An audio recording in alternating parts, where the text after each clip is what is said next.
And welcome to Inside the Program on the Inside Texas Football YouTube channel, powered by InsideTexas.com. I'm your host, Justin Wells. More importantly, my co-pilot beside me, Eric Nalin, the managing partner at Inside Texas, is here as well. Hey, before we get into all the team notes and all the goodies, 24 hours, a little over 24 hours from the UTSA game, make sure to like this video and subscribe to the Inside Texas Football YouTube channel. We're trying to get to that 10,000 mark. We crossed the 9,000 threshold. Help us get to that 10K. We sure do appreciate you guys. And also come see us at InsideTexas.com. If you sign up now, use promo code IT1. And that will get you 2 months for only $1. And honestly, guys, if you've been paying attention to Texas football in the last few weeks, it really is not a better time. Eric, you posted some really, really good AM team notes. That's what we do at Inside Texas. We got a recruiting humidor up already with the visitor list and some D-line recruiting notes. But let's just dive right into it. The fans want to know what we got. Last week, you and I had talked about a little bit about how it was very businesslike. We were hearing it was a very that was the demeanor kind of throughout the locker room and throughout the facilities. They treated Michigan like it was a job. Well, it seems like that's carrying over, and that's a maturity, that's an experience thing, and that's leaders starting to kind of come to the top. Where does this team's businesslike demeanor come from? Well, I think it does start with Sark. With his first couple of press conferences with Texas, he said he wanted a professional atmosphere. I think he's cultivated that. But a lot of it comes from hunger. They're hungry to prove themselves right. They're hungry to prove their detractors wrong. And they're hungry to make up for what they felt like last year. They came up short. They feel like that team was probably good enough to win it all. They didn't play as well as they should have at Washington and paid the price for it. A lot of the hunger comes from guys working to get drafted too. The source mentioned Barron Sorrell, Vernon Broughton, David Benda. All those guys are getting NFL interest from agent circles. A number of guys on the team are, of course. But they're seeing their potential draft stock rising right before their eyes with the level of play. And another factor is they saw that team success last year turned into NFL draft success for many other players. And so they think that, the better the team plays, obviously the better their draft process is going to go. But overall, it's just a very hungry team. Very businesslike, very mature team. You saw plenty of emotion in that game, but in between the whistles, they were composed, playing fast. They were detail-oriented, assignment sound. This really looks like a team that could be special. It really does, and this program, we both caught up with a bunch of sources right after the game, and just talking to those guys, they expected what happened in Ann Arbor to happen. Like they saw this kind of. They envisioned this over the spring and the summertime. I don't think there was anybody on the 40 acres that was surprised by that. From what you had been hearing, what was the program like after that win, 24 hours, 48 hours back when they got to Austin? Well, there was excitement. Well, 24 hours later, they're already focused on the next week. But, in the aftermath, they're very excited. Dancing around like normal after a big win, but it was a lot different. The way the source put it, after Alabama, a lot of players were going out, hugging their parents like they won the national championship and all these things. This year they felt more like, we should have won this game. We did what we had to. We played pretty well. Let's celebrate it, but let's get back to business once we get home. Yeah, and that's the mark of 40, 45 guys that went into Tuscaloosa last year and came out with a double-digit win, going to Ann Arbor and doing even better. That's experience on experience. And man, at the college level, I don't think you can put a price on that, even though in the NIL era you might be able to. The DB room, we know there were dudes back there. We love the corners. We like the depth. The safeties, the way they were mixing and matching them. Remember in the spring, it felt like every week it was kind of a different combination. We saw some Jelani McDonald at nickel, and we saw that early in the first, or saw that in the first half against Michigan, which I thought was huge. What are some of the contributing factors to this this DB room's improvement? Talking about Blake Gideon, you're talking about Terry Joseph, but overall, what are some of those improvements? Yeah, it's been a hot topic all offseason, and it's carried over into the season. The DBs, I think, have probably been the best room overall in the first two games. Very small sample size, but they're able to play so many players. They're all talented. The contributing factors to the improved play, of course, we talked about addition by subtraction all offseason. A lot of the guys that made busts that got beat last year are no longer there. So we knew they were going to be better just by that. But leadership was mentioned as far as Jahdae Barron and Taft. Barron is the player that they all gravitate to. He's kind of like the cool older brother, and then Taff is like the the coach in the room. So they got really good leadership between those two, really good balanced personalities there. Also mentioned, of course, was the addition of Johnny Nansen. He's done a really good job of marrying the run fits to the passing coverages, or helped in that regard. That's something that had been lacking. At times, the source said it seemed like they were playing two different defenses. Now everybody's on the same page. Another contributing factor is just the experience. Everybody's in at least year 2. Many of the guys are at least year 4. You got Barron and Taff in year 4. Derek Williams, who was ahead of the curve in his first year, is now in the second year. Manny Muhammad, who's always been a smart player, is even smarter now because he's in that second year. So all that familiarity, and then Andrew Makuba was mentioned. He increased athleticism, and even though he's in his first year in the system, Clemson ran a lot of the same things, and he picked things up really quick. He's only had 2 games in a Texas uniform, but he looked quite comfortable in the DBU white road trip uniforms on Saturday. It's just all coming together, man. That room is hitting its stride. Depth, talent, experience, leadership, coaching. It's all coming together. And, I think when it's all said and done, they're going to be one of the best defensive backfields in the country, similar to how we talked about Texas having the best defensive tackle tandem in the country last year. And you said it, I think leadership, with Jahdae Barron talking to Makuba before the game, little things like that, little details, they really become nice stories over the course of what could be a very special season. Let's pay some bills real quick because there's somebody really special I want to tell you about. This video is brought to you by Andre the Lawyer. If you are injured, you have to trust the team that has secured millions for their clients and helped thousands of Texans with their injury cases, car wrecks, slip and falls, 18-wheeler accidents, 18 on-the-job injuries, wrongful deaths, you name it, Andre the Lawyer's got your back. Do not let an insurance company tell you what your claim is worth. Let Andre the Lawyer fight for you. He's based out of Dallas, but he will help Texans throughout the state. 214-444-8808. Andre the Lawyer. You got to give him a call whenever you get stuck. You're in that position. Let him help you out. Andre the Lawyer at 214-444-8808. Now, hey, I sat with him. I sat with him for the Michigan game. He actually got me my ticket. We spent a lot of time with the dinner the night before. Just a really good dude. And he ran into another one of our subscribers, Jay Galt Wyatt, at the airport because he was pushing Inside Texas to fellow Texas travelers. So we appreciate Andre a lot. He's very reciprocal. He's very, the way he's pushing Inside Texas, when he doesn't have to, I'm not there. And he's just doing it out of the goodness of his heart. He's going to work hard for you as well. Man, gotta love that, man. What a team player. I think, one of the biggest takeaways after the Michigan game was just Quinn Ewers' improvement. I don't think really encompasses this. Like, this guy's taking the next step. And we've seen that incrementally over the last few years. Every year with Sark, he has gotten a little better and a little better. Man, he was so dialed in on Saturday in Ann Arbor. Eric, you and I both saw it. Like, this kid's just – when he threw the touchdown to Gunnar Helm, and he's literally looking at the Michigan D lineman before Helm ever catches the football, that's pimping at a new level. I think he was looking if he was past the line of scrimmage. I don't know if he was taunting that guy or what, but it was an amazing play. I'd called him a very talented facilitator.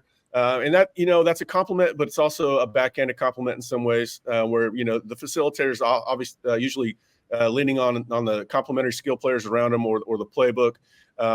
But now you're seeing Quinn step up and make plays on his own. He had another touchdown where he was getting bumped, that he moved very slightly, very subtly. And I'm not sure he would have felt that pressure last year, a year or two ago. But his ability to step up in the pocket, something we talked about, a few times during August, that he's shown improvement from. He's shown a lot of improvement just in the first 2 weeks. Yeah, I think it's going to be a pretty competitive draft class at quarterback. But I think he got a chance to emerge as number one. That would be quite the story. And man, he would deserve so much credit for the work that he's put in to mature as a player, as a leader in every regard. Just a great story so far on a team filled with great stories. Ran into his dad in Michigan. Very good to say hi to him. So that guy gets so pumped up for these games. He's as excited and happy for these games as any normal fan. you got to imagine that family's just living their dream right now, and hopefully it has that dream ending if they keep putting these wins together. Yeah, and it's funny because in the offseason we talked about, when Ewers decided to come back, the quarterback class in the last draft was absolutely loaded, top to bottom. And him coming back was actually going to help him, not maybe get caught up in that first round, late first round type of mix. We've been saying Quinn could potentially be the first quarterback drafted off the board. And to hear people actually debate that and refute it, it's just they're not paying attention. This kid is absolutely special. NFL scouts have been paying attention to him before the day he arrived in college. And so this is nothing new. Quinn Ewers is going to be the first quarterback drafted in 2025, and he's going to do a really good job. Hopefully he doesn't go to Washington. This week, you come off a big win, and Sark, what was the biggest point for Sark this week? Don't get Notre Dame. Northern Illinois goes up there on the road after a big win for the Fighting Irish on the road, well, presumptuously, and lose, because it can happen to anybody. We've seen it on any given Saturday. If the focus was be in the moment, focus on this team you're about to play, a team that's kind of like an old beat-up dog. They're going to come out with some bite because of what happened last week against Texas State. How was this week's the week of practice for these guys? Yeah, so this is just a slight contradiction from the business-like demeanor we were talking about to open the show with how they handled Michigan. It was not the most seamless week of practice that they've ever had. It reminded me a lot of what we heard about last year after the Alabama game going into the Wyoming contest, where they came out looking a little lethargic. Now, I don't think this team is going to come out looking lethargic. I think they're going to be excited to be back at home, celebrate what is a good team with the home crowd. And I think they're going to play pretty well. But there was times at this week with practice where Sark was not happy, more so with the offense. I'm not sure exactly what happened, but defense played pretty well. I think it's also Sark is just going to have to keep on them when times are good. You have to be on them hard. When times are bad, you kind of have to love on them a little bit. Right now, times are good, so Sark's going to get on them pretty good. And you just have to see them. You want to see them come out with that killer instinct. UTSA is going to want to come out and put out a fight, but knock them down on the mat a couple times and see how hungry they are to get up. Yeah, and don't take it for granted. UTSA is going to come out with some fight. This is not the same team Traylor had 2 years ago, top to bottom. They're in transition, but they will come out fighting. That's what a Jeff Traylor coach team does. You just got to wonder how much they can sustain. It's a small sample, 2 weeks, 2 games. But in your opinion, and what we're hearing from people inside the program, who are the best performing players through the first 2 weeks? Yeah, it's a small sample size because of only 2 games, and also a small sample size for a lot of these players because they're not playing a ton of snaps just because the team is so deep. Right. They played 77 players in the first week. They rotated quite a bit against Michigan as well. Best graded players, no surprise with Quinn Ewers. Tight end Gunnar Helm. Gunnar Helm is, we thought Gunnar was going to have a better year already so far than I think I expected. Now we did say that he was going to get drafted a couple of years ago. They said he's a future draft pick if he sticks around and sticks to the script, and he's done just that. Matthew Golden, it's no surprise that he's grading high. He seems to be Quinn's go-to guy in the red zone. You're going to target your most reliable players inside the red zone. So far, that's been Matthew Golden. On defense, Vernon Broughton's making me look smart so far. Vernon, keep it up, please. Go get BB. That. Yeah, I really appreciate that. Talking to his mother, Yolanda, was one of my favorite recruits of the last 5 or 6 years. So it's really good to see that success he's having so far. He needs to keep it up. I predicted earlier this week that he'll get drafted in the 4th round. But really, if he starts getting some production in the backfield, I think he's got a chance to move up. Maybe even in the 2nd round. He's a tall, athletic guy with some good size. Jahdae Barron, no surprise, obviously graded high, and Jalen Gilbo. I think Gilbo leads the team in tackles. Everything we heard about him in the offseason in August, like he's coming on, he's playing the part. You're able to move Barron over because he's so reliable. It's coming through so far with what we've seen. And that's and again, that's a small sample size, but those are 2 good teams. Texas played 2 good teams so far, so I think that's a fair assessment. Over the next 3 games, Texas gets to stay in Austin. They get to stay at home for the next 3 weeks. Who do you think are going to be some of the breakout players we could see? Because obviously with UTSA on Saturday and ULM next Saturday, led by quarterback General Booty. you're going to see some of the younger guys. I don't think you're going to see as many of the experienced guys playing a whole lot in the second half unless these games are close. And more than likely, they're not going to be. Give the fans a few potential breakout guys that you could see over the next 3 weeks on the 40 acres. Well, I put this to the source. I a lot of times I just get told what to think, because those people are going to know better behind the scenes than I do. Obviously, I have my own opinions based on putting all the information I received together. But, sometimes I'm just, hey, what should I think here? A breakout player was mentioned, Trey Moore. That wouldn't surprise. He's going against his former teammates. He's going to understand their foot quickness, their length, their strength as a player. Do they get off balance? Can I get them going the wrong way? He's going to know their strengths and weaknesses. I think that really helps him have a good game. And then DeAndre Moore was mentioned. Now, the source put a caveat on it by saying, look, he plays Whittington's position. That wide receiver position doesn't get as targeted in the Sark offense as much for whatever reason. I think it's because they decoy that guy a lot. But we saw him have that touchdown catch called back. It was a sensational throw and catch. Unfortunately, had that somewhat questionable holding call. But the source says that guy's due for a big game and some breakout plays. But he also said it's a very hard question to answer just because there's so many options of players that could kind of come out of nowhere and have a great game. It is tough to do it. And you do feel bad for DeAndre Moore because I don't think he has an actual registered catch yet. And I believe in the first game, the interception that Ewers threw, I think that was actually intended for Moore. Second game, he catches the touchdown on the first drive. Like you said, great pass, great catch. He didn't get credit for it. But you know what? DeAndre Moore is so cool and calm. He doesn't get that twisted. He's going to get some targets, I think, on Saturday. They want to get his name. I felt so bad. I felt so bad for him though because he got up, he was celebrating it, and he was a late responder to that flag. The telecast, I watched the replay. They couldn't even see the flag for a long time either. But yeah, it kind of let the air out of our row seats when we saw that flag on the ground because it was such a great play. But his time is coming. He's got a lot of ball ahead of him this year and next year. He's going to make a lot of plays for the Horns. Hopefully we see it this week. And he's the guy that we had talked about all through the spring and summer that has a really good rapport with not just Ewers, but with Arch Manning. Those are two guys that like to play pitch and catch a lot, sometimes by themselves. Yep. And so Moore's a hard worker, and I think he gets lost in that wide receiver mix because there's just so much speed and talent in there. But don't get it twisted. DeAndre Moore can catch the football. Eric, once again, dude, outstanding team notes. Another really, really good inside the program. Absolutely love bringing this show to the fans. Come see us at InsideTexas.com, and we'll bring you more. And if you'll use the promo code IT1, you're going to get a deal. 2 months of premium access for only $1. And again, this is the best time.